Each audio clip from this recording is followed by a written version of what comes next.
Bon dia, Lopederos. Avui ens trobam a del polígono de Mercapalma.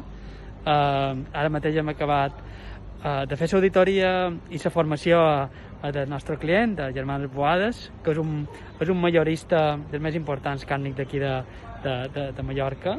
I avui un aspecte que us volia comentar, perquè és una cosa que ens surt sovint a les nostres auditories, és el que nosaltres dèiem la política de desconnexió digital. Val? Això és una mesura que va posar en marxa el govern i que també és d'obligar compliment, i aquesta política, bàsicament el que ens diu és que fora dels horaris laborals dels nostres empleats, qualsevol comunicat o cridada, el nostre empleat no té per què contestar-la. Val?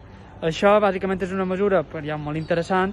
És vera que a alguns empresaris no li fan molta gràcia, però bueno, cada cas és un món, i el que és important és que aplicant aquesta llei, o millor dit aquesta política, estem millorant el que és la conciliació familiar i laboral dels nostres empleats. Així que molt important posar-la en marxa perquè és d'obligar compliment.